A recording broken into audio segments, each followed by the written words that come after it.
A você que nos assiste, um prazer ter mais uma oportunidade da gente conversar. E hoje a gente vai falar sobre a importância da captação de recursos nos municípios. Aí eu vou falar também a parte de transparência e a gente vai com certeza falar um monte de termos aqui que eu vou pedir as explicações para a gente colocar aqui no rodapé. Quem está comigo é uma amiga que eu conquistei, acho que nos conquistamos, vou falar dessa forma, há cerca de 2 anos. A gente fez alguns trabalhos juntos, temos diversos amigos em comum. É uma profissional extremamente requisitada pelo mercado. Hoje ocupa a Secretaria Municipal de Projetos Especiais e Gestão de Convênios da Prefeitura de Queimados. E eu vou ter que ler um texto aqui, que quem fez foi uma outra amiga sua, que foi ela que colocou. Ela falou assim: Bruno, não deixa de ler isso. Que a gente está recebendo no estúdio Daiane Aragoso, advogada, especialista em captação de recursos, planejamento estratégico e gestão. Atualmente, aí ela já faz. Bom, a Daiane já é responsável, ou corresponsável, ela vai explicar melhor alguma das suas conquistas, a Casa de Inovação Ziraldo, o caso do autista, além de iniciativas que fortalecem diferentes áreas da cidade.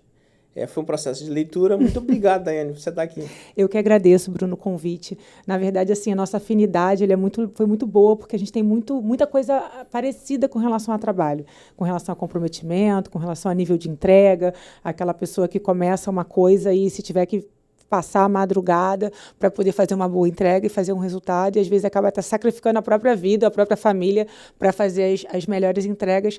E eu acho que é isso que nos une, essa mesma conexão de fazer o melhor sempre na atividade que a gente exerce, né?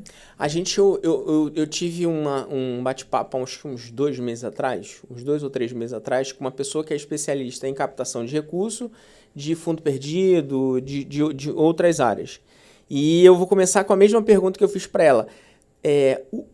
A gente vê na televisão o tempo todo, né, que o Brasil está quebrado, que não tem dinheiro para nada, e a gente sabe que a situação não é nada favorável. Sim. Né? Mas, de fato, não tem dinheiro para projetos ou faltam projetos? Na verdade, dinheiro tem. Então, assim, ultimamente, nos últimos anos, nas últimas gestões do governo federal, muitos recursos têm sido direcionados aos municípios. Eu, por exemplo, como gestora, secretária no município de Queimados, nós tivemos a felicidade de termos muitos êxitos na captação de recursos. Então, só para você ter uma ideia, Queimados não tinha um histórico de fazer a captação de recursos através das emendas parlamentares, através das transferências voluntárias. Os antigos gestores, eles governavam muito em parceria com o governo do estado. Então, as obras que vinham, todo o investimento que vinha, estava ali vinculado ao município ou à receita do estado, ali com aquelas composições via estado. Então, nós fizemos, claro, que assim que eu assumi a captação de recursos em Queimados, nós fizemos um estudo para entender, desde do antigo Siconv, que foi uma das primeiras plataformas de gestão desses recursos federais, quanto de recursos que tinha sido captado. E de 2006 a 2017, se eu não me engano, 2020, foram captados 30 milhões de reais em recursos federais. E desses recursos, muitos foram perdidos. Perdidos por quê? Porque a captação de recursos é complexa. E aí a gente vai conversar aqui um pouquinho sobre isso para tentar desmistificar essa questão de captação, mas não é todo mundo que faz. Então, para você ter ideia, de mais de 5 mil municípios, muitos municípios não vão a Brasília, muitos prefeitos não vão a Brasília por medo de buscar o recurso.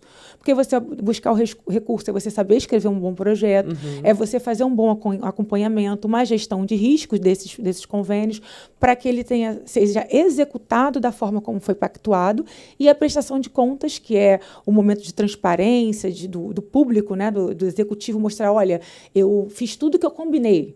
Então, está aqui, se eu falei que ia fazer uma obra, eu fiz uma obra, se eu falei que ia fazer uma escola, está do jeito que eu falei, e o que eu falei que ia gastar, eu gastei exatamente conforme eu pactuei. Então, se o gestor não tem uma boa equipe de captação de recursos, não tem essa sensibilidade, então é um risco muito grande do gestor, do prefeito, ter problemas com essa captação. Ou ter que devolver o recurso, ou ter um problema na prestação de contas e ter problemas com o Tribunal de Contas, e inclusive ter problemas problemas até com relação ao mandato dele. Então, é uma coisa muito séria que precisa ser tratada com muita sensibilidade. Então, assim, não é que não tenha dinheiro. Existe o temor de muitos gestores de fazer a captação. Existe, por alguns gestores, a ideia de que é só ir lá em Brasília e pedir dinheiro.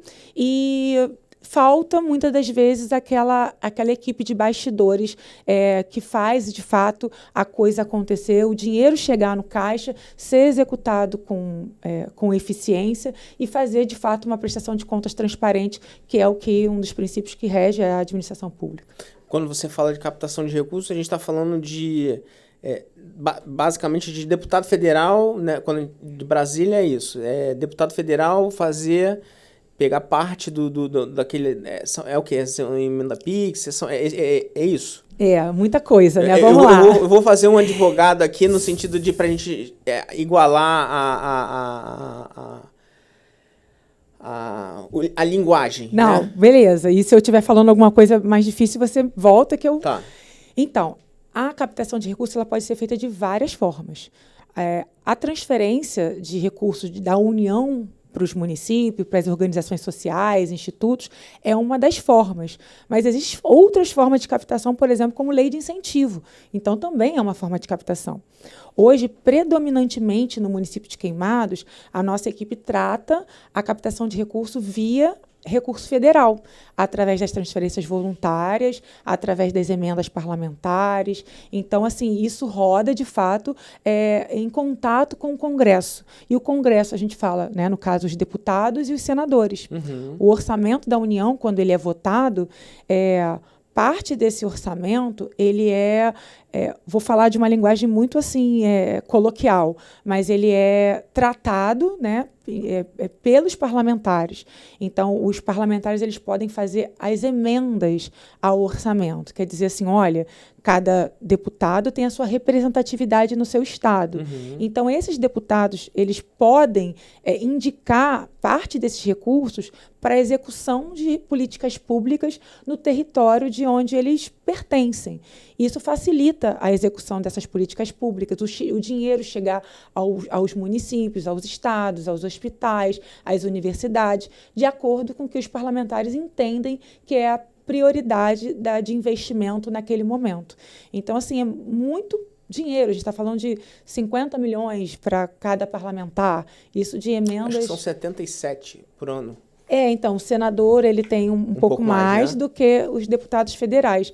Então, fora todos esses recursos de emendas parlamentares, que aí a gente vai falar também, tem as emendas de transferência especial, que hoje são chamadas emenda PIX, tem as transferências individuais, as emendas individuais, que a emenda de transferência especial ela é uma emenda individual. Uhum. E depois eu vou explicar qual a diferença de uma para outra.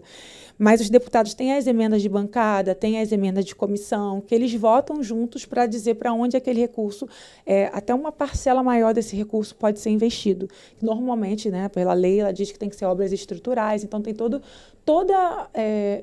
direcionamento de recurso tem a sua regra específica. Uhum. Então, os deputados e senadores, eles enviam recurso para os municípios, estados, instituições, hospitais, universidades, para poder essas políticas públicas serem ofertadas de uma forma mais democrática. Deixa eu fazer um disclaimer aqui, só para facilitar para você e facilitar a minha vida também. Eu tenho um canal de política, que chama Radar do Poder. É um outro canal. Que ali a gente trata só sobre política. A gente conversa com o prefeito, com o candidato, com o deputado, com o senador, conversa com as mais diversas figuras públicas. E eu estou fazendo esse disclaimer porque me veio na cabeça aqui, e foi uma das coisas que a gente conversou antes, você não é política. Não, pelo amor de Deus. Você não é candidata. Nada. Né? Você é uma profissional técnica que trabalha, você é secretária, Sim. Então você exerce um cargo público, mas você... pelo menos não existe pretensões até onde a gente se conhece. De maneira nenhuma. De política. Acho que é bom a gente fazer esse disclaimer, porque... Até porque, assim, hoje eu busco me posicionar como uma autoridade Sim. na área de captação de recursos, que é o que eu estudo, é o que eu gosto de fazer como advogada, é a área do direito administrativo que eu traço aí o meu futuro, com relação a até expandir esse conhecimento de outras formas, de repente, e penso, já faço isso como mentoria, consultoria, enfim. Então, eu não tenho pretensão de ser política, então eu quero ajudar os políticos, na verdade, a fazer aí, exercer o seu mandato e fazer a gestão pública com os melhores projetos que eu puder ofertar e ajudar. E hoje tenho a felicidade de trabalhar com o Glauco Kaiser, que é o prefeito de Queimados, que é um gestor que teve muita sensibilidade para a necessidade de estruturar uma equipe de captação de recursos. Então, assim, a gente captou em torno de quase 300 milhões de reais nesses 5 anos. Era 30? 30 foi de 2006 a 2020, que foram os gestores que passaram antes do Glauco Kaiser, porque eles faziam uma captação muito mais voltada para o Estado. Então, de acordo com o que nós fizemos... Não tinha contato com Brasília? Pouquíssimo. E o que entrava, perdia, porque não tinha aquela expertise de execução, né? Então, alguns convênios foram cancelados, enfim. Uma tristeza, mas as coisas acontecem assim, né? Evoluindo. Então, o Glauco, ele teve essa percepção de, nossa, Queimados é um município que tem uma arrecadação limitada, né? Não é um município assim tão favorecido, por exemplo, como royalties, determinadas receitas que, infelizmente, Queimados não possui. E ele precisava ser criativo de buscar dinheiro novo, recursos por fontes externas. E aí ele teve essa sensibilidade de criar uma equipe técnica para fazer essa interlocução. Então, desde o primeiro dia de mandato dele, inclusive na transição, eu já estava ali ajudando ele, a gente montou uma equipe de técnicos para que, no primeiro momento, eu era a pessoa, né, na verdade sou a pessoa que vou com ele a Brasília, que faço toda a interlocução com o Ministério, que apresento os projetos elaborados pela Prefeitura em todas as áreas, seja obras, seja educação, saúde, e apresento esses projetos para que a gente possa mostrar a necessidade do município, que essa é a captação. E aí, quando esses parlamentares falam, nossa, eu gostei do seu projeto, vamos lá, vou colocar um recurso lá. Aí vem o trabalho técnico, que é de escrever o projeto, de cumprir todos os prazos, fazer o monitoramento de todas as normativas que precisa seguir para aquele convênio ser aprovado, aquela proposta ser aprovada, e depois vem o momento da execução daquilo. Então, toda uma gestão de risco para quando chegar na prestação de contas, toda aquela execução ter sido feita, né, de uma forma correta e não ter problemas com órgãos de controle, enfim, e de fato a política e a entrega ser feita para a sociedade. E aí, de novo, quando eu puxo, que eu trouxe justamente no Didático Cast, que a gente fala muito sobre empreendedorismo e negócio, que a importância da população entender o papel de cada agente público, né? O que você está falando, eu não sei quais foram os prefeitos anteriores ao Glauco, e não é objeto da questão, mas 14 anos você pegar e fazer, em 4 anos, 5 anos, 6 anos, você fazer 10 vezes mais o que foi feito em 16 anos, né? Tenho absoluta certeza que é um trabalho que não é um trabalho de um partido, que é o que a gente vê nas discussões de redes sociais o tempo todo. Não deve ser só os parlamentares do partido do Glauco que fazem, né? É um trabalho de interlocução que possivelmente deve ter até partidos que são opositores. De verdade. Mas o importante é a entrega, né? Porque o parlamentar, quando ele está em Brasília, ele está representando o Rio de Janeiro. E Queimados e os municípios estão no Rio de Janeiro, pertencem ao Rio de Janeiro. Então, ele não é só uma aliança política, mas é o dever do parlamentar de entregar à sociedade aquilo que ela precisa. Então, ela ultrapassa essa questão partidária. Nós temos deputados que investiram na cidade, por exemplo, eu estou dando o exemplo de Queimados, de direita, de esquerda, de centro, porque eles entendem e é interessante para os deputados fazer com que as coisas aconteçam através do mandato deles.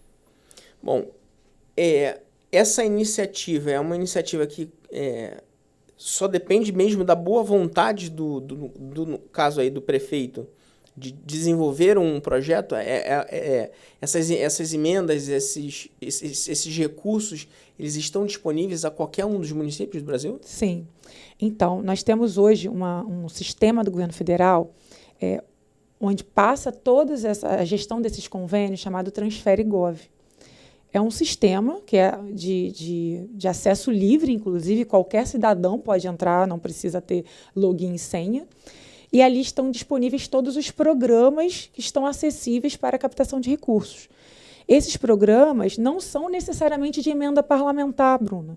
São programas vinculados ao orçamento dos ministérios, o qual o prefeito, né, o técnico, a equipe técnica da prefeitura, ela pode e deve acompanhar esses editais e submeter as suas propostas, os seus projetos dentro do prazo em que rege, né, é regido, enfim, para apresentar aquele projeto. Então, assim, hoje nós temos uma equipe, e isso faz a diferença, né, da minha equipe, que vim de Nova Iguaçu, né, na verdade eu trabalhava com captação de recursos desde Nova Iguaçu, fui subsecretária lá de captação de recursos, fui secretária também. Eu sempre prezei pelo monitoramento. Eu acho que o sucesso da captação é monitoramento. É o monitoramento de oportunidades, é o monitoramento da execução, é o monitoramento da tratativa com o Ministério, porque se você não está ali próximo ao técnico, à Brasília, ao parlamentar, à legislação, ao acompanhamento de prazos, alguma coisa se perde pelo caminho. Então, ali você está o tempo todo, ali, como dizem, na unha, com aquela informação para que nada se perca. Então, hoje nós fazemos um trabalho muito minucioso de busca dessas oportunidades. Eu tenho uma pessoa na minha equipe que faz leitura de diário oficial da União, faz leitura de diário oficial do Estado, que entra em todos os programas dos ministérios para ver o que está aberto todos os dias. E aí o nosso trabalho é identificar se nós, né, o nosso município, no caso, é elegível ou não para fazer o cadastramento daquela proposta. E muitas das vezes, Bruno, a gente tem que correr contra o tempo, porque você precisa ter um projeto robusto, bem criado, com um cronograma físico-financeiro, né, que é o que diz quais são as etapas de gasto daquele projeto, execuível, e você tem pouco tempo para fazer muita coisa. Então, é nesse momento que, quando você tem uma equipe comprometida, uma equipe técnica que está totalmente voltada, devotada para aquilo, ela vai pegar, às vezes, já aconteceu com a gente, de cadastrar projeto em 48 horas, ficar 48 horas full time, acordado. O PAC, quando chega o PAC, assim, a minha equipe já, quando fala PAC, chega a respirar fundo, que é um momento que, se a gente não fizer assim, a gente não consegue fazer todas as entregas. E ter uma secretaria de projetos em uma prefeitura é a engrenagem para tudo isso acontecer, porque todas as secretarias têm as suas demandas e é muito difícil, às vezes, você compor aquelas entregas que são as entregas ordinárias e ainda ter que absorver determinadas demandas com dia, com hora, com prazo. E a Secretaria de Projetos, ela vem para ser uma parceira das outras secretarias, de falar, vamos lá, vamos junto. Eu escrevo, você me dá a parte técnica de engenharia, porque eu não sou engenheira, mas toda a parte da elaboração, os documentos, o plano de trabalho, a justificativa eu faço, e você me entrega o que você precisa me entregar, que é a parte mais... vamos dizer, mais específica de cada área. Eu acho que esse tem sido sucesso, um trabalho colaborativo, com a sensibilidade do gestor, a colaboração das secretarias FIM e a engrenagem que é a equipe de projetos. Em Nova Iguaçu, você falou que antes de Queimados, então, você estava em Nova Iguaçu. Sim. E saiu de Nova Iguaçu para Queimados? Foi tipo sucessão? Foi isso aí. Você tinha essa mesma liberdade de ser uma secretaria isolada? Então, lá a secretaria foi criada para isso. Em Nova Iguaçu, ela foi pensada, estruturada, na verdade já existia, mas dentro das atribuições daquela secretaria, a Secretaria de Assuntos Estratégicos. Então, essa foi uma vocação que foi muito mais explorada dentro da secretaria, que é a questão dessa relação com Brasília. Então, ali que eu aprendi a captação de recursos, né? Eu, como advogada, eu já trabalhei no poder público, trabalhei no Estado, mas eu não lidava com a captação em si. Fazia parte de projeto, execução de projeto e tudo mais, mas não com a captação. Quando eu vou para Nova Iguaçu, eu falo, não, eu tenho que entender esse negócio. E quando eu entro no negócio, eu quero entender para ir até o fundo. E foi ali que, de fato, em Nova Iguaçu, em 2017, que eu me especializei nessa área de captação de recursos. Nova Iguaçu tinha um histórico de captar muito recurso, até porque os gestores, né, até para Nova Iguaçu, uma cidade de quase 1 milhão de habitantes, então é uma cidade muito, né, requisitada para atrair as políticas públicas para aquele território. Só que muita coisa se perdia. Era convênio com tomada de contas especial, era um convênio que era para ser uma coisa e acabou tendo que devolver dinheiro para outra. E quando o prefeito assume a prefeitura de Nova Iguaçu, o prefeito, na época, Rogério Lisboa, ele também teve essa sensibilidade de falar, não, eu preciso de alguém que organize esse negócio e não perca dinheiro. E aí foi quando surgiu, né, essa oportunidade de eu estar em Nova Iguaçu e eu caí, como dizem no popular, caí para dentro e no nosso período, agora eu não acompanho mais, né, a captação em Nova Iguaçu, espero que esteja de vento em polpa, mas naquele momento a gente não perdeu mais recurso nenhum, então foi uma execução que passou a ser de 100% dos recursos captados. Quando o Glauco ganha a eleição em 2020, ele me chama para fazer parte da equipe dele dentro de uma estrutura um pouco mais próxima e eu entendi que poderia ser uma oportunidade, com toda a gratidão que eu tenho a Nova Iguaçu, mas uma oportunidade de estar mais próxima, podendo contribuir um pouco mais na gestão e na articulação e até mesmo no que eu gosto muito de fazer, que é o planejamento. Então, hoje, em que pese, né, eu esteja na captação de recursos, eu acabo contribuindo também em outras frentes nessa parte de planejamento junto ao governo municipal. Em linhas gerais, a captação de recursos para uma prefeitura ou para acho que no caso o governo do estado também deve ter. Sim, tem. E hoje existe uma tendência, vamos falar assim, que são as emendas parlamentares estaduais. E isso não é todo o estado que tem, alguns estados já possuem, através das suas assembleias legislativas, já trouxeram essa inovação, porque antes as emendas eram só federais, dos deputados federais. Então, já existia essa possibilidade de indicar ao governador, chefe do executivo estadual, aonde deveriam ser aplicadas aqueles recursos para políticas públicas, só que agora elas se tornam impositivas, ou seja, o parlamentar indica e necessariamente aquela indicação ela precisa, de fato, ser executada naquela proposta feita pelo parlamentar. E hoje o Estado do Rio de Janeiro já tem as suas emendas impositivas e é um valor bem menor, mas eu acho que é uma inovação que tende a ajudar muito os municípios e aqueles parlamentares que estão em determinadas cidades e sabe da carência, poder ajudar mais aquele grupo, aquela comunidade, aquela sociedade de uma forma mais direta e eficaz. Mais uma vez aí onde eu toco, porque ano que vem a gente tem eleição, né? E enquanto a gente fica discutindo na internet aí se é o vermelho, se é o azul, se é o amarelo, se é o roxo, a importância de uma despolarização, né, para a gente poder pegar e ter algum rumo.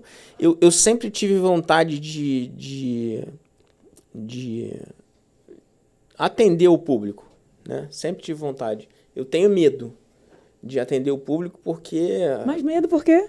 Então, sim, as notícias que saem todos os dias, que infelizmente... Colocam em descredibilidade a política, que na verdade é tão importante e está na nossa vida até quando a gente abre a torneira de água ali, está saindo política. Pois é. Porque a tarifa, é a taxa, é os juros, é o tributo, é o imposto...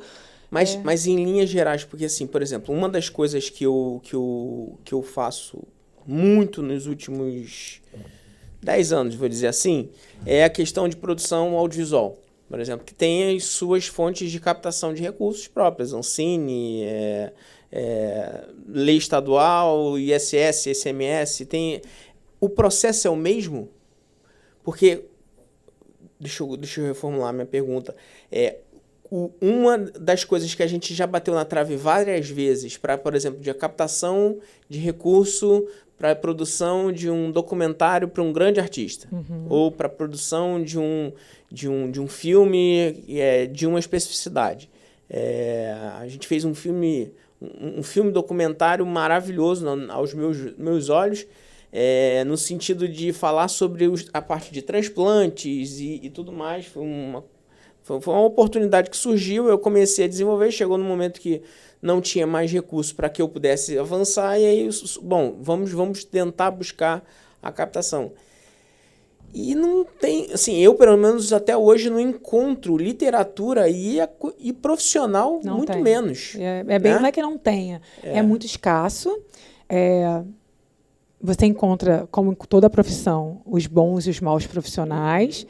Então, é realmente um desafio você conseguir sozinho, sem a técnica, porque assim, não existe um código, né? No direito você tem código penal, código... não resolve, não escreve um projeto. Não escreve. Não, o ChatGPT ajuda muita coisa, pode ser, muita coisa agora, né? Mas não tem um compilado, até porque as normativas elas são muito dinâmicas. Então, todo dia tem uma portaria nova, todo dia tem uma resolução nova, todo dia tem um decreto novo, tudo vinculado à captação de recursos. Todos, por exemplo, recursos da saúde, que hoje a maior parte dos recursos desses recursos federais vem para a saúde, até pela facilidade de vir fundo a fundo. Então, a questão do custeio, muitos para custeio, que é a atenção básica, né, atenção primária e a média e alta complexidade, para pagar os insumos, né, que são as despesas ordinárias recorrentes ali. Então, aí você tem ali a questão da saúde. Todo dia tem uma normativa de saúde. Então, não tem aquele especialista, nossa, eu sou especialista em captação de recursos da saúde. O camarada tem que ler todos os dias, ele tem que acompanhar o Diário Oficial todos os dias, ele tem que ouvir jornal, entender o que está acontecendo no Congresso todos os dias, porque tudo muda de uma forma muito dinâmica. E, muitas das vezes, as pessoas se perdem, né, nessa... Né, para onde eu vou? Respondendo a sua pergunta, cada tipo de captação é de uma forma, ela segue um rito distinto. Quando você fala em emenda parlamentar do governo federal, os convênios, contratos de repasse, ele tem um rito que é trazido pelas leis federais que regem, né, aquilo tudo. Então, você tem um procedimento. E cada ministério também vai ser o seu procedimento, cada... tipo de projeto, por exemplo, PAC. O PAC tem as suas regras distintas, que são diferentes das regras dos convênios em gerais. As transferências especiais, que são as emendas PIX, né, que foram tão marginalizadas, mas eu acho um super avanço, né? Eu particularmente entendo que é um super avanço na gestão pública. Ela tem um outro rito, você não precisa conveniar, o recurso cai direto na conta da prefeitura e aquele recurso ele só precisa ser, né, cumprir o objeto a que foi pactuado e não tem um convênio, né? Pelo menos até agora, né? Não existe um convênio, mas a gente está vendo as discussões do nosso ministro. Sobre essa questão da emenda PIX, que foi notícia outro dia, sobre a questão da rastreabilidade dos recursos. A capacidade da transparência e da rastreabilidade do recurso está diretamente ligada à forma como o projeto é desenvolvido? Então, eu sou um pouco polêmica com relação a isso. Mas eu vou me limitar a responder de uma forma muito simples, que é a transferência da emenda especial, a transferência que falam de emenda PIX, ela veio para facilitar e para dar celeridade a uma coisa que é muito demorada. Por exemplo, você faz a captação de recursos. Nós estamos agora entrando numa janela de emendas, que tem a janela de emendas, que é no momento onde é votada o orçamento, né, a LOA, que é a Lei Orçamentária Anual da União, e aí de novembro para dezembro você tem aquele momento de proposições das emendas, né, onde os deputados fazem as suas primeiras indicações, vamos dizer assim, suas pactuações com aqueles territórios que vão ser beneficiados com aquele recurso. E aí você faz, o deputado, isso é o caminho da emenda, né?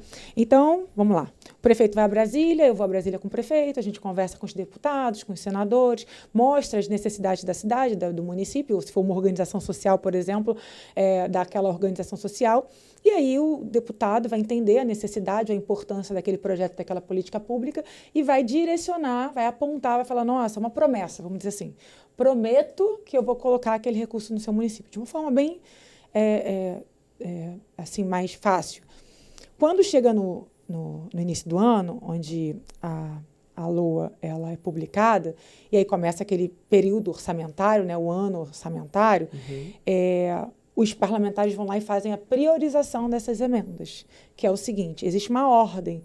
Bem, ele prometeu para 10 pessoas, para quem mas cada um vai estar primeiro, segundo, terceiro, quarto, quinto. Se houver um contingenciamento, né, ou seja, uma redução do orçamento da União, que é uma coisa que pode acontecer, aquela ordem ela vai ser seguida.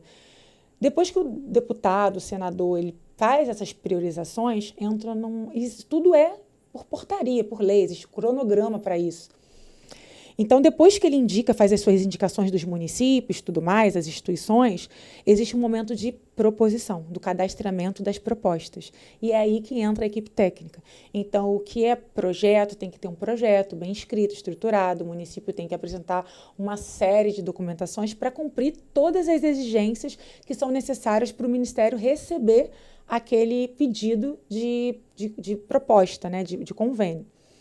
Quando o Ministério recebe aquilo, ele entra num momento de análise, que é um momento muito também demorado de troca, de diligências. O Ministério, não gostei do que está escrito, me explica isso, não, muda aquilo, não pode ser desse jeito, e você fica naquele momento de ajustar a sua proposta a todas as exigências que o técnico, né, que o servidor público concursado que está lá no Ministério específico, faz para que a sua proposta seja aprovada. Você precisa cumprir todos os requisitos ou explicar tudo que for necessário para tirar todas as dúvidas e transformar aquele pedido de uma forma mais transparente possível da execução daquele recurso público. Em outras palavras, se eu digo que eu vou comprar caneta, eu tenho que comprar caneta. Se eu disse que eu vou comprar uma caneta por R$1, eu tenho que comprar a caneta por R$1. E você primeiro tem a promessa do deputado e depois que o deputado faz, você vai falar com uma outra equipe. Equipe do Ministério. Depois que o dinheiro é apontado, é prometido, é formalizada a promessa, que é justamente essa indicação no sistema deles, que é o CIOP e tudo mais, já aponta, é indicado. Aí vem a emenda parlamentar individual.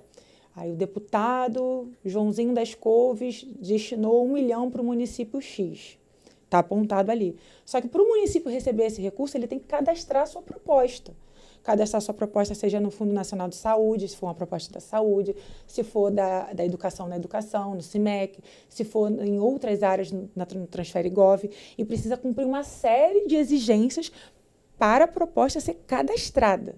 Depois que ela é cadastrada, ela entra na análise do Ministério, que vai analisar para ver se aquilo é factível ou não.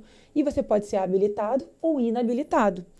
Muitas das vezes você é habilitado com ressalvas, que é aquele momento que o Ministério começa a fazer aquela troca. Olha, muda isso, não é assim, me explica isso, me explica aquilo. Isso leva um tempo, às vezes muito tempo, para você ajustar a economicidade, o modelo de determinado equipamento que você solicitou. Isso leva meses, real.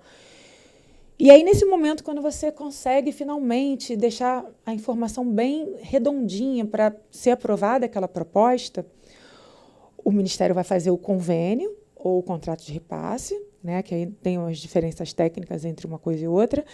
E aí, nesse momento, você entra no momento de execução. Só que quando é uma obra, Bruno, demora muito mais, porque você tem um agente financeiro, que normalmente é o Banco do Brasil, a Caixa Econômica, que faz uma triagem desses projetos, que você precisa cumprir uma série de outros requisitos, licença disso, licença daquilo, projeto disso, projeto daquilo, RT, que chama um momento de superação de cláusula suspensiva, que é algumas exigências que o agente financeiro faz para que aquela obra possa ser dada a ordem de início. Então, você pensa, desde outubro, aí você pensa janeiro, aí, março, abril, eu cadastrei a proposta, aí entra no período, sei lá, de 4 meses em tratativa com o Ministério até eu conseguir, de fato, conveniar, e publica no Diário Oficial da União, tenho já o convênio, aí entra num outro período que pode demorar 1 ano e 6 meses com a Caixa Econômica para que esse processo, né, de superação dessa cláusula suspensiva seja, de fato, finalizada. A gente já está falando em 2 anos.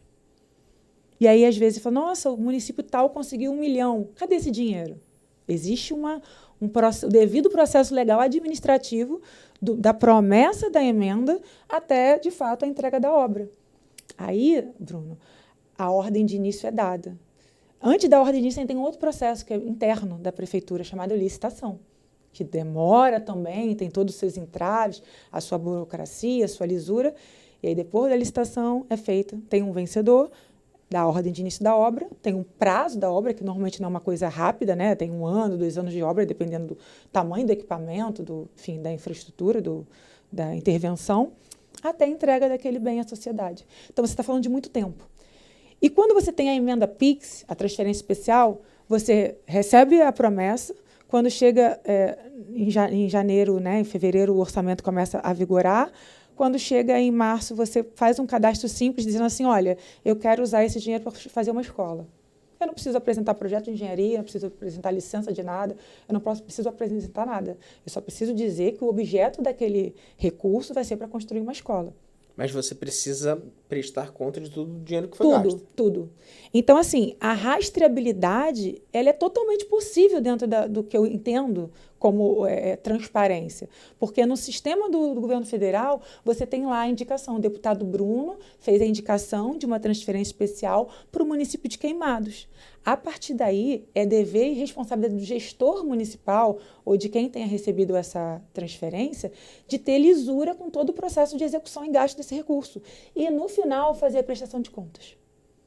Então, existe uma celeridade, porque você não passa por diligência, você não passa por convênio, você não passa por cláusula suspensiva.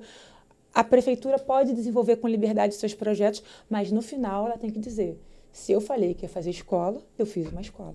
Se eu falei que ia gastar 1 milhão, eu gastei 1 milhão. E tudo dentro da economicidade, no valor que seja, né, que seja, garanta a eficiência do gasto público.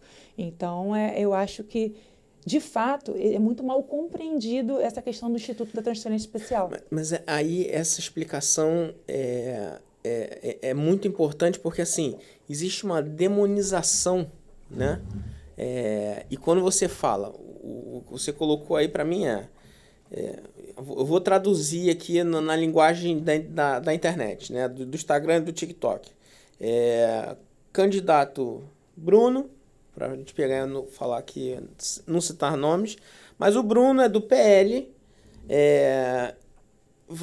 a equipe do Bruno é prefeito, vai a Brasília, conversa com o Davi, que é do PT, e apresenta-se uma proposta, obviamente, como todas as relações humanas, você precisa criar uma ambientação para que esse encontro se promova, mas aí a gente já tá falando de um deputado que levanta uma cor de bandeira com outro deputado que levanta um político que levanta uma bandeira com outro político que levanta outra bandeira, e aí existe esse entendimento e esse político abençoa, né, a cidade, o município, o estado com um recurso. Depois que essa bênção, depois que esse voto de confiança acontece, né, ou essa emenda destinada, aí eu estou falando com as minhas palavras, né, você me corrige em qualquer momento, não está mais na responsabilidade do deputado, do PT, do PL, de ninguém. Até porque se o gestor não for eficiente e fizer algum tipo de coisa errada, de ilicitude, ele vai responder ao Tribunal de Contas da União, porque é um recurso público, é federal, ele vai responder ao Tribunal de Contas do Estado, porque, afinal de contas, ele está sobre a égide, né, do Tribunal de Contas, um prefeito, como qualquer prefeito, e ele vai responder ao Ministério Público, à Justiça, situação de ficar inelegível. Então, existe a responsabilidade do gestor. Você tem, por exemplo, um número do que foi destinado, você falou que de 2020 para cá são 300 milhões. De 2021, né? Que a gente já 1º de janeiro de 2021 para cá. E de 2023 para cá? Não, esses números eu não tenho de cabeça. Assim, eu vou pedir a ajuda 30%, depois aos meus universitários, que vai... Mas já houve projetos de 23 para cá? Sim, muitos. Todo ano a gente... É a nossa meta. Não, eu estou usando esse... Até para exemplificar aqui no exemplo que eu estou dando aqui do Bruno, do prefeito e do deputado Davi, que foge dessa esfera, dessa briguinha idiota que a gente tem de internet, no sentido de vocês... A Prefeitura de Queimados conseguiu recursos com o governo Bolsonaro enquanto presidente e com o governo atual, que é o governo Lula. Porque, na verdade, quem ganha, quem tem que ganhar é a sociedade, né? Pois é. Então, eu acho que trazer para uma linguagem que a população consiga compreender que cada um tem o direito e deve ter o direito... Tomara que a gente consiga continuar num modelo que a gente possa escolher aquele que a gente tem mais simpatia ou qualquer que seja o motivo do mundo.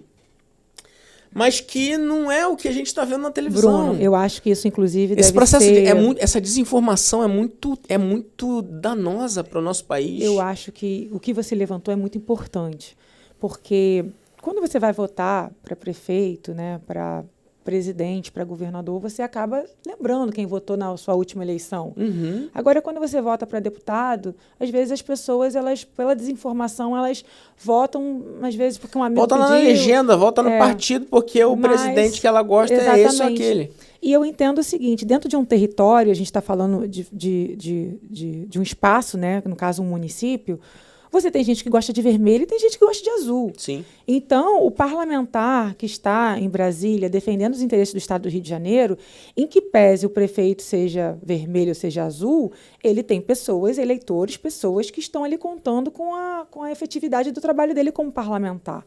Então, eu entendo que isso é até uma chamada para a população, para que, antes dela pensar no deputado que está ali, né, qual o tipo de contribuição que aquele deputado está fazendo no território onde, pelo menos, ela mora. Uhum. Porque, ainda que ela não veja a transformação de uma forma geral, aquela pessoa veja uma transformação naquele território que ela mora, que foi diretamente, houve uma contribuição direta daquele parlamentar onde ela vai depositar a confiança dela. Então, eu acho que isso é uma coisa que a gente precisa pensar. Bem, quem são os nossos apoiadores? Quem é que, de fato, está trazendo investimento, política pública, possibilidade de um futuro melhor para o lugar onde eu moro? Seja um vereador, seja um deputado, seja um federal, um deputado estadual. Então, eu acho que é isso que vale. E hoje, na gestão que eu pertenço, eu fico muito feliz de a gente ter esse entendimento de que a cidade, o município e os munícipes precisam ser beneficiados. Então, se o recurso vai vir de A ou de B, não importa. O importa é que o dinheiro chegue e que a gente consiga fazer a execução da política pública. Como aquilo vai ser trabalhado pelo político é com ele. Eles podem não ter, né, as mesmas conexões partidárias de ideologia, entendimento, mas a principal conexão é fazer o desenvolvimento daquele local. E eu acho que é nisso que as pessoas têm que convergir. E mais aí a palavra democracia, que tem sido tão... tratada com tanta demagogia por todas as esferas no Brasil. E o Bruno falando, é a opinião minha, né? O poder da pluralidade, né? De você ter... você não ter somente uma linha de raciocínio comandando todas as esferas, né? Porque a gente consegue fazer essa quebra de braço no sentido de o que você acha que de repente é importante, a outra parte acha que não pautas, é importante. Enquanto o branco entende que uma pauta seja mais importante, o vermelho vai achar... E isso você acaba descentralizando, democratizando a política pública para todos. Então, você vai ter ali a corrente que é muito apegada à educação, o outro que é mais apegado à segurança pública, e então a outra mais apegado à inovação. E eu acho que é isso que faz assim, a nossa sociedade, né, de uma forma democrática. Vamos voltar no tempo agora? A gente ainda tem um tempinho. Antes de 2017 você assumir a secretaria ou a subsecretaria... 2017 foi em Nova Iguaçu. Nova Iguaçu. Antes de 2017, quem era a Daiane? Então, Daiane, eu me vejo como uma pessoa muito... Eu me entrego muito no que eu faço. Então, assim, a minha personalidade... Primeiro que, assim, não sei se você acredita em signo, eu sou ariana. Então, ariano, para quem não sabe, é uma pessoa muito intensa. Então, tudo que quer fazer o seu melhor. Então, desde muito novinha da escola, eu queria ser a representante da turma, eu queria fazer o trabalho em grupo do meu jeito. Então, eu sempre fui aquela pessoa que queria estar ali estudando, enfim... Fui um pouquinho levada, mas nunca dei trabalho no estudo para minha mãe. Então, eu comecei a fazer um estágio no Palácio Guanabara. Então, assim, eu sempre muito estudiosa, muito empenhada. Eu acho que foi ali o meu primeiro momento de fazer network. Porque eu era estagiária de um programa que ele existe até hoje, chamado Fundação da Infância e Adolescência, que é a FIA. Então, o meu padrasto, ele já participava de movimentos políticos, tudo mais, na época do PDT, tudo mais. Então, assim, eu sempre tive aquele olhar, via política mais de longe.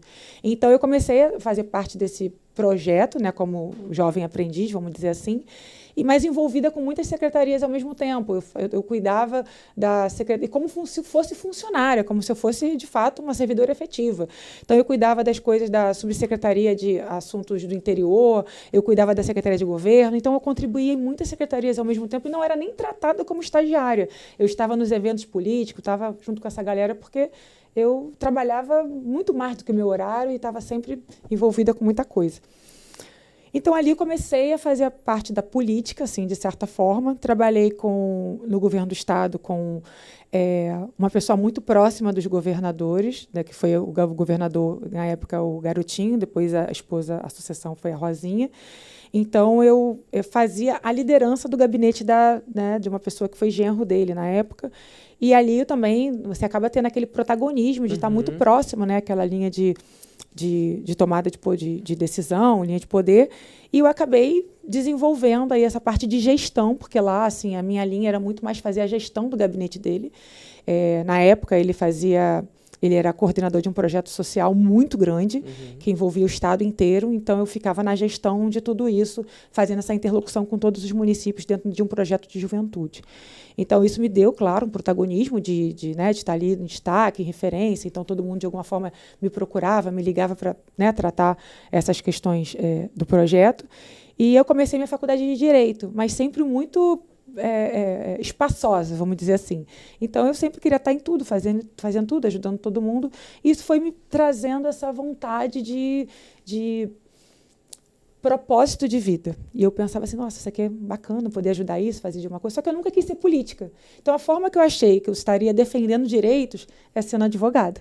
E aí eu fiz a minha faculdade, né, de Direito, fiz a prova da ordem. Aí eu já estava, quando acabou o governo, eu fui trabalhar no escritório de advocacia. Então, ali eu fazia processos, né, como qualquer advogado, na área de contencioso de massa, direito civil, fiz trabalhista, alguma coisa na área criminal. E, enfim, fui advogar, fui militar na minha área. E aí, mais voltada para a política, mas como espectadora, assim, né, vendo, falando com a galera da política, mas sem trabalhar na política.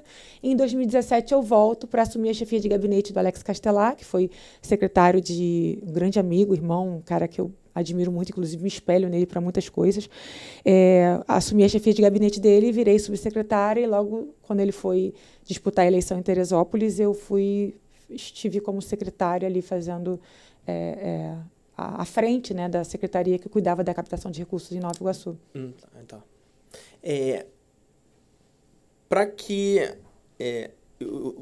você me explicou aí o processo. Eu te fiz essa pergunta para fazer uma pergunta agora, que é a questão. Para que a pessoa possa ser um agente de captação, o direito é uma obrigatoriedade ou não? Não é.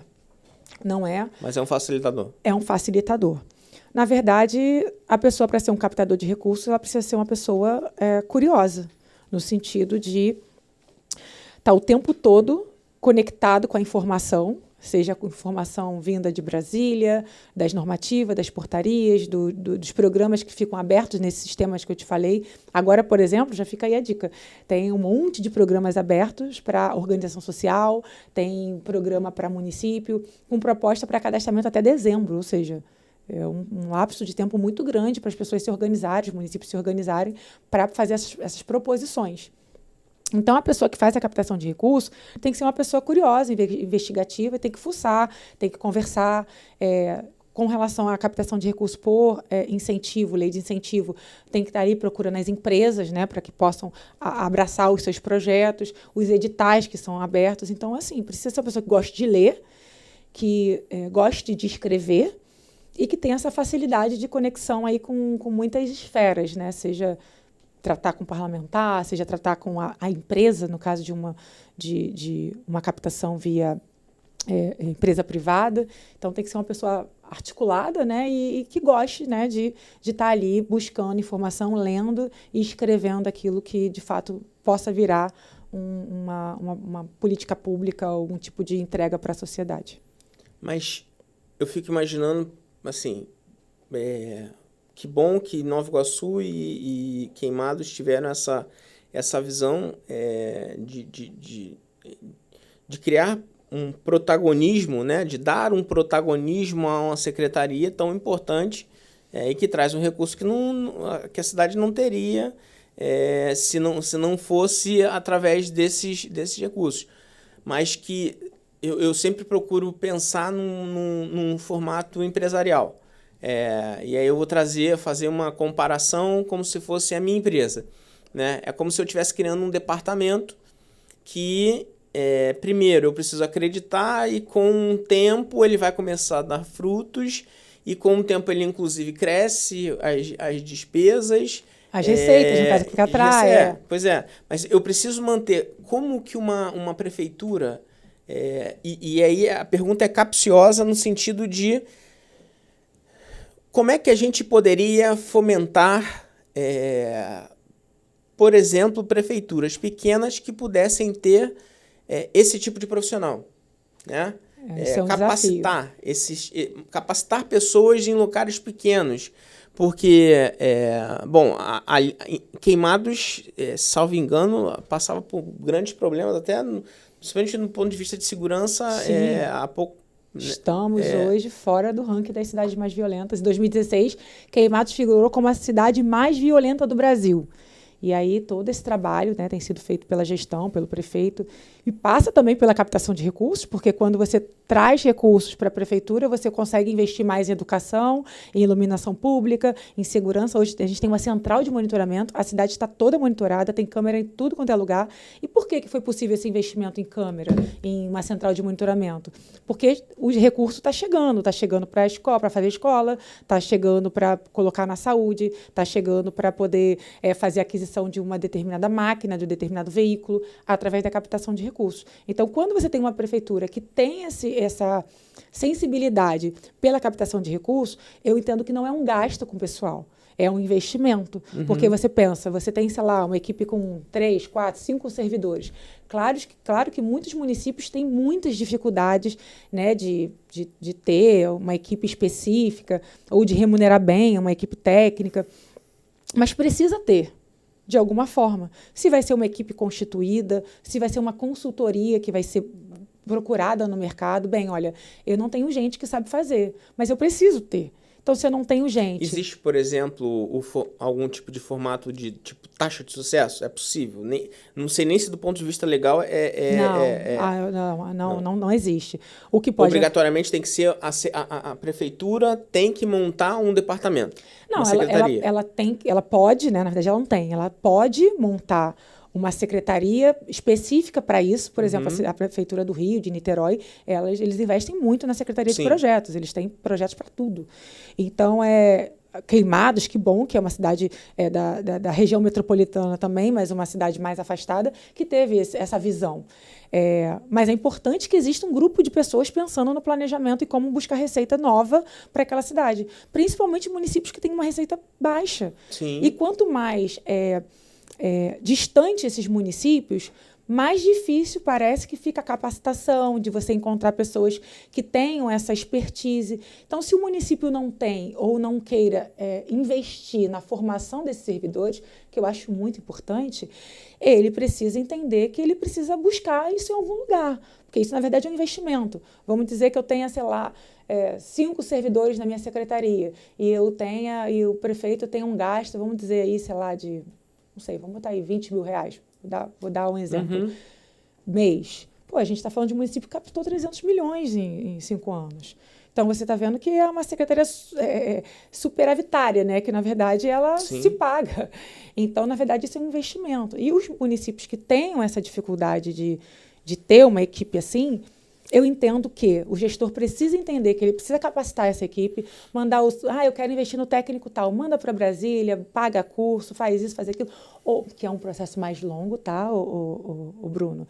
E vou te falar que nem todo mundo quer, e às vezes a pessoa não consegue acompanhar a sua expectativa, ou que eu acho que é muito atual e faz muito sentido com, por exemplo, a iniciativa privada, que é quando você não tem uma determinada expertise e você paga para ter.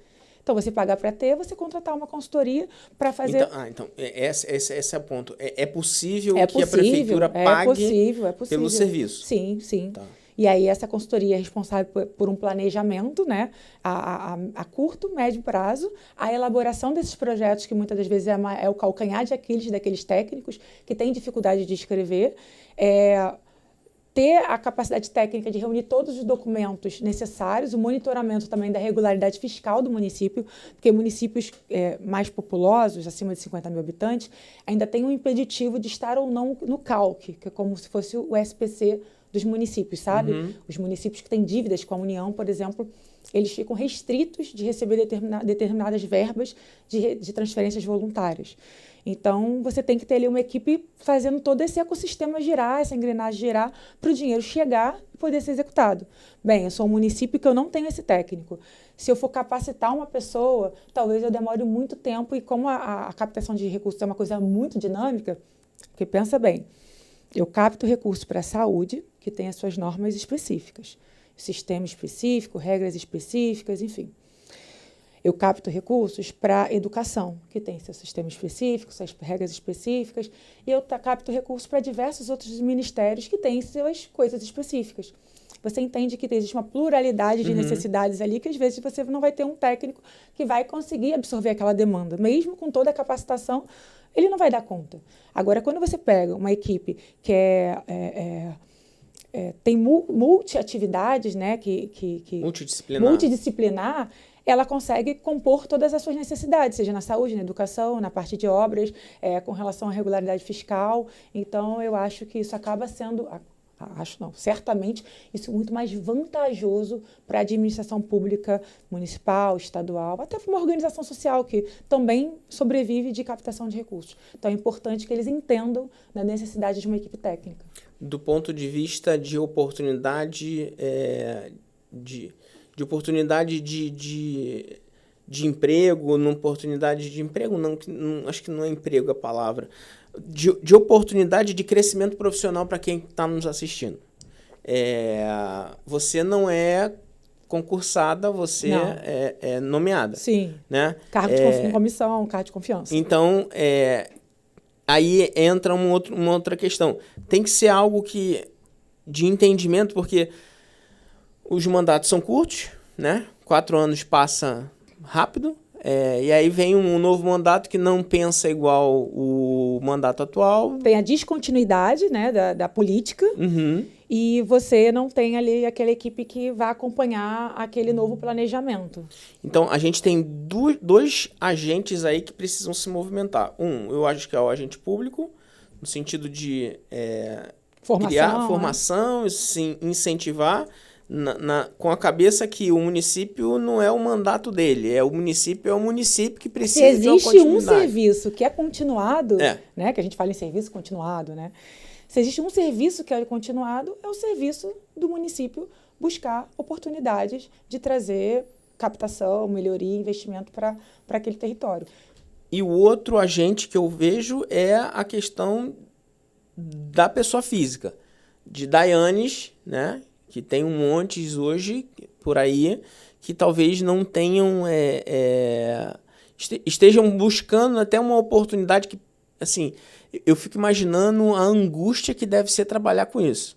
De você pegar e conseguir, quando você falou que o deputado aprova, aí vai para o ministério, que vai para outro lugar, eu tô tentando calcular aqui a quantidade de Rivotril que eu teria que tomar para poder pegar aí, né, até o se concretizar. Mas é uma forma de você exercer a sua cidadania e a forma de você, digo, as pessoas que nos assistem, né, quem assiste, seja o episódio, seja o corte. Bruno decidiu que ele vai ser eu quero me espelhar em você e eu quero me capacitar. Eu falei antes que eu tinha muita vontade de prestar serviço, né? Já tentei algumas vezes e paro porque, apesar de você ter falado que existe cursos e literatura, eu não acho. Eu desconheço. Qual é o passo a passo? Então, hoje o conhecimento é uma coisa que está disponível para todos, né? Então, assim, uns de uma forma mais facilitada e outros de uma forma menos centralizada, vamos dizer assim.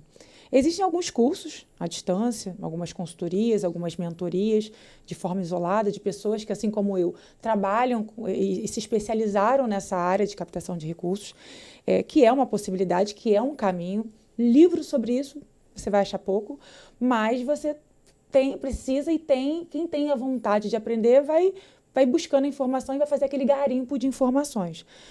Só que você ter a informação e saber executar é um outro passo. Eu vou dar um exemplo. Eu trabalhei com uma pessoa que é de um nível de conhecimento absurdo.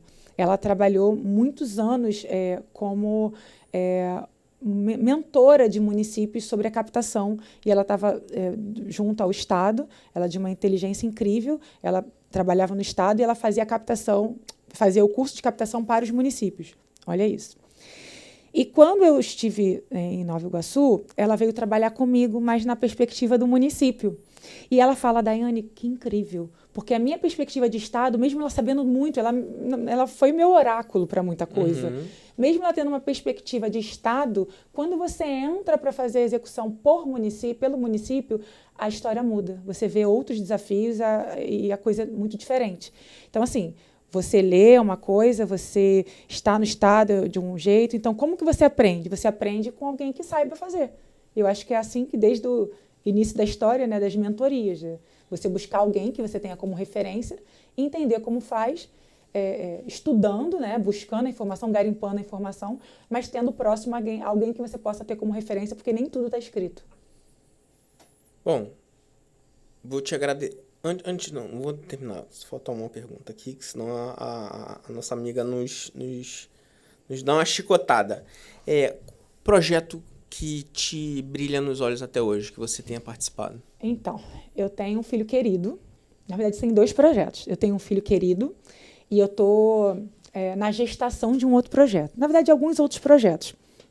A Casa da Inovação é um projeto que hoje roda em Queimados, que ela é executada através de recursos federais, através de emendas parlamentares e com louvor bem executado com uma transferência especial. Então, hoje, o que é a Casa da Inovação? É uma escola de habilidades digitais para todas as idades. Eu conheci em Teresópolis. Teresópolis. Alex Castelar, a gente trabalhava junto em Nova Iguaçu, então foi através de uma ideia, vamos montar uma Casa da Inovação.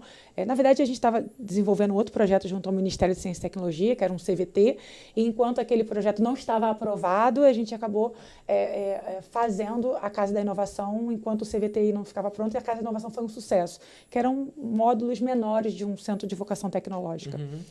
E aí foi sucesso, fizemos 10 casas de inovação em Nova Iguaçu.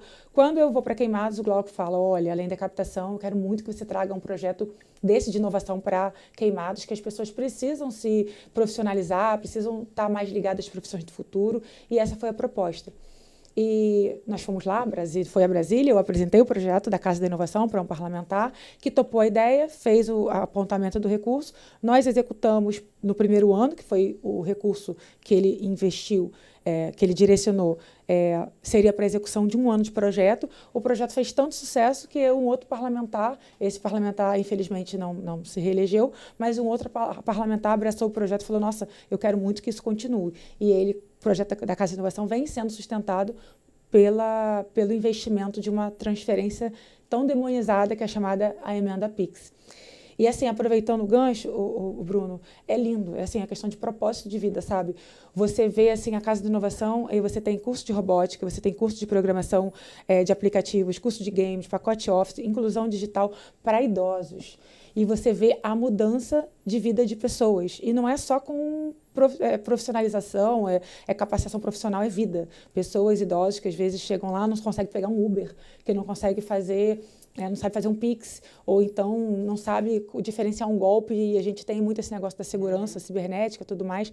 E aí, a pessoa que não tinha segurança de ir num caixa eletrônico, porque achava a tecnologia uma coisa muito distante. Então, ficava naquela dependência do filho, do neto, e sabe que essa geração, às vezes, não quer ajudar. Às vezes, o controle remoto de troca de canal, configura isso para mim. E a Casa de Inovação, ela vem dando essa essa autonomia para essas pessoas que são de uma outra geração, que tem muitas a nos ensinar, mas que também tem muito a aprender, que é a questão da tecnologia. Então, todos os cursos são maravilhosos, ver as crianças programando e a robótica, e eles mexendo no Arduino, porque assim, é tudo muito bonitinho, muito bem pensado, material de primeira, computador individual para cada aluno, um smartphone para cada aluno, um conjunto de Arduino para cada um, justamente para eles terem a melhor proposta de ensino possível. Tem um professor que dá aula, tudo muito, muito moderno, e também tem um monitor ali, uma pessoa ajudando, inclusive pessoas, crianças atípicas ou pessoas que têm algum tipo de necessidade especial. Então, o sucesso da Casa da Inovação, o recurso veio, a gente transformou isso num projeto, né? E transformou numa política pública que alcança vidas, a ponto de crianças atípicas, às vezes uma criança com transtorno de espectro autista, a mãe chega e fala, meu filho não escrevia, meu filho não queria ir para a escola, mas agora com a Casa de Inovação ele está mais empolgado, ele está mais feliz, ele fala. E meu filho não falava, agora ele é não verbal, agora ele já está verbalizando muita coisa.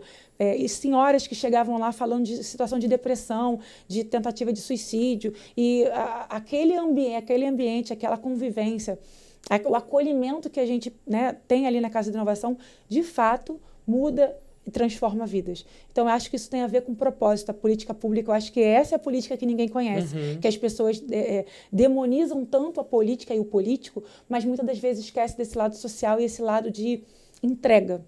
Eu falei que esse é o meu filho gerado. No PAC 2023, esse é o filho que eu ainda estou gerando. O PAC, dentro de vários outros projetos que a gente, né, eu e minha equipe, nós escrevemos, que todos eles são especiais, mas teve um que eu acho que fica de alerta para o técnico, para o gestor, que é não aceitar um não de primeira. Vou te dar um exemplo. O PAC, né, um programa de aceleração e crescimento do governo federal, que traz a oportunidade de captação em várias áreas, no Ministério das Cidades, Educação, Saúde, enfim. E eu lá e a minha equipe, a gente não desperdiça nenhuma oportunidade. É para ganhar R$1, eu quero. Eu vou botar a proposta para R$1. É 10 centavos, eu quero os 10 centavos. Então, a gente bota a proposta para tudo que apareça. E a gente fez o cadastramento de todas as propostas. E uma dessas propostas que eu gostaria de cadastrar o município não era elegível. Saiu uma listagem dos municípios que poderiam fazer o cadastramento daquela proposta, de acordo com um estudo que o Ministério tinha feito, que era um programa de contenção de encostas. E nessa proposta do Ministério, o Ministério pegou lá e elencou municípios que, para ele, tinha situação de risco, determinadas localidades, e Queimados não constava. E eu não aceitei aquilo como não. Eu falei, não, imagina, eu estou aqui em Queimados, eu sei que tem lugar que tem encosta, que estava em perigo, pessoas em situação de vulnerabilidade, uma encosta que pode cair. E eu falei, não, eu preciso encontrar uma forma de justificar que Queimados precisa estar nessa lista. Olha, não estou dizendo de ser contemplado, estou dizendo de poder propor. E fui para a internet e passei madrugada e, enfim, achei um estudo que falava sobre deslocamento de terra. Eu não sou... Olha isso, já me empolguei. Eu não sou engenheira, não trabalho na área não sou da defesa civil, mas eu fui entender aquele mapa, aquele estudo, e entendi que em Queimados, em uma determinada época, que foi o recorte do Ministério, o momento de recorte do Ministério, houve, de fato, fenômenos da natureza que impactaram o deslocamento de terra e em determinados territórios que tinham uma quantidade de pessoas, de aglomerado de pessoas que cumpriam os requisitos que o Ministério estava colocando como exigência. O que eu fiz? Meu aniversário de casamento, Bruno, dia 11 de novembro, tá eu fazendo nota técnica, mas fiz com sangue nos olhos. Eu fiquei a madrugada inteira fazendo aquela nota técnica. Por quê? Porque é legislação, porque é Constituição, porque de acordo com isso, aquilo... Enfim, fiz uma nota técnica, sei lá, de 3 ou 4 laudos. Mandei para o Ministério para pedir para eles analisarem e reconsiderar o critério deles de não incluir Queimados. No final de semana, foi um domingo, o técnico me ligou para o meu celular, falou, então, Daiane, quero te parabenizar pela sua nota técnica. Assim, eu não concordo muito com o que você falou, tudo mais, mas eu vou pedir para uma outra pessoa analisar para que eu seja imparcial. Me ligou, fiquei bem, já tenho uma chance, não tinha nenhuma, agora eu já tenho meia. E aí, no dia seguinte, eu recebi um e-mail dizendo que eles reconsideraram que o município de Queimados poderia fazer o cadastramento da proposta, ou seja, ficamos elegíveis. Isso já foi um movimento de eu chorar, de gritar, de ficar feliz. Parecia que eu estava ganhando um presente, que eu ganhei um carro novo. Passou o tempo, nós fizemos o cadastramento da proposta dentro daquele prazo curto que tinha, e nisso a gente deixa, eu deixo muita gente maluca, Bruno. Meus amigos de trabalho, secretários, quero dizer que eu amo todos vocês e tudo é pro bem de Queimados, mas eu deixo a galera louca. Secretário, eu preciso disso, preciso disso, daquilo. E os secretários, eles entram nesse clima de vamos atender para poder cadastrar. Cadastramos a proposta. Até porque se não atender, você está ferrado. Não, mas eles entendem a necessidade. Cadastramos a proposta. E qual foi o resultado? Proposta aprovada. Conseguimos 2,5 milhões para contenção de encostas de uma área chamada Morro da Caixa d'Água. Eu nunca vou ver uma pessoa daquela na vida, eu não sei nem quem mora ali. Essa pessoa nunca vai me ver na vida. Mas eu tenho aquela sensação de Mulher Maravilha. Tipo assim, caraca, cheguei em casa, minha filha vai ter orgulho de mim, porque eu fui uma heroína dentro da minha área de atuação. Estava perdido. E eu não sou política, não quero voto de ninguém, não quero que ninguém saiba do meu nome. Eu quero, sim, quem tem que saber do meu nome? Os prefeitos, os gestores, porque de alguma forma o meu sonho é, de fato, me posicionar não só para o município de Queimados, para o estado do Rio, mas de verdade eu sou muito ambiciosa, eu quero me posicionar para o Brasil como uma pessoa que pode ser uma facilitadora dessa captação de recursos a nível nacional.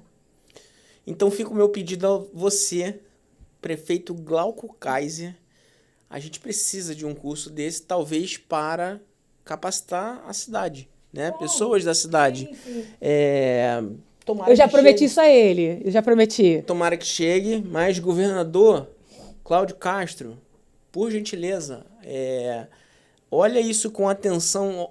Quantos municípios... O meu pai é de um município do interior do estado do Rio de Janeiro e eu desconheço que exista qualquer iniciativa desse nível. E quantos outros municípios... Fico imaginando se a mesma sensibilidade que o Glauco teve, que o prefeito Glauco teve, se o governador do estado tem uma sensibilidade dessa...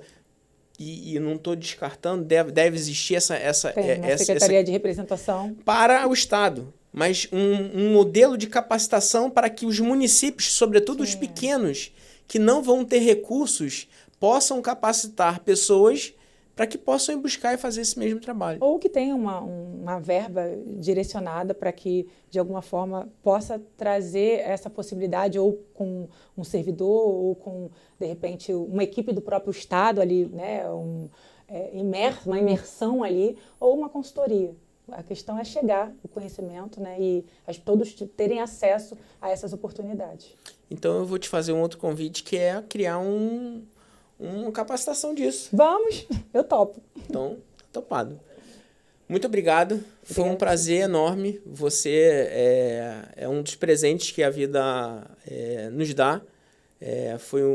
A gente já teve algumas oportunidades de estar próximo em algumas situações. E competência, vontade e esse depoimento que você dá aí do PAC, eu acho que é um resumo do que é a Daiane. Muito obrigado de verdade pela sua disponibilidade. Imagina. Foi um prazer. É um prazer falar de captação, é um prazer falar de tudo que é possível, né, dentro de uma gestão que pensa no social, e eu acho que é uma oportunidade de a gente mostrar outro lado do serviço público. As pessoas veem o servidor público, muitas das vezes, como uma pessoa que está ali desleixado, não é negligente. E não, tem muita gente séria, muito gestor comprometido com as suas cidades e muita gente séria trabalhando para que as coisas possam acontecer. Então, muito obrigada, Bruno, por essa oportunidade de estar mostrando aí outro... Tinha que ter um Big Brother, assim, de administração pública. Muito obrigada por essa oportunidade. Encerro com o que eu esqueci de falar no começo. Eu sempre começo o podcast falando a seguinte frase. Que tudo que a gente fale durante o tempo que a gente vai ficar aqui, que se alguma palavrinha abençoar ou encontrar um coração, valeu todo o tempo, que já valeu pra gente, já valeu pra mim, mas que já valeu todo o trabalho de criar essa logística para que você pudesse estar se deslocando até aqui para que a gente pudesse trabalhar. Então eu espero que tenha encontrado. É uma oportunidade de emprego, é uma oportunidade de capacitação, de melhora de vida e, sobretudo, uma oportunidade de contribuir com o seu papel cidadão para a sua cidade, para o seu município, para o seu estado, quiçá para o seu país. Muito obrigado pela sua audiência e até a próxima.